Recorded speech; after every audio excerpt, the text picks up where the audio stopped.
दोस्तों, नमस्ते प्रणाम। हम किरण शर्मा, हम मंजू शर्मा अपना यूट्यूब चैनल पर सबको स्वागत करी छी। नमस्ते प्रणाम सब दीदी भाई जी के प्रणाम, सब यूट्यूब फैमिली के प्रणाम, जते दाई माई दीदी सुनी सबके प्रणाम। और हम दोनों देवरानी जेठानी जा रहा से बहुत प्यारा सा कोहबर गीत गावा। हाँ सब जरूर सुनाओ, कमेंट करके जरूर बताए। बहुत प्यारा सा गीत है। हाँ सब जरूर प्यारा आशीर्वाद देव। और देखियो इनका हमारा अच्छा रहता है उड़ा वाला बनी इनकर दिलवा उड़े छे, आचरो उड़े छे। और हम सबके उड़े तो जरूर कनी कमेंट करके प्यारा बता सब देब। कोहबर लिखाए गीत गावा जा रहल छी। सब कोहबर लिखाए गीत छी, बहिन लिख के भेजा सकी कहै छथिन, अहाँ सब सुनबै।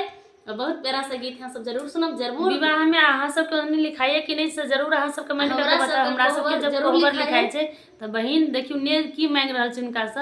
अहाँ सब गीत के लास्ट तक सुनबै तब जरूर समझ आ पेबै। जे कन्या आयल रह छथिन भैया के साथे भाभी, उनको से विचार कर कहै छथिन भाई के अपने अकेले भाई से निमन दुनू भाई कन्या भाभी भैया मिल के मांगे छथिन। देख लियो कोहबर लिखाई भैया बहिनी के देबैयो मन सुंदर भैया। कोहबर लिखाई भैया बहिनी के देबैयो मन सुंदर भैया।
कनी सोच समझ के विचार करके देवे करबे छोड़बे ने।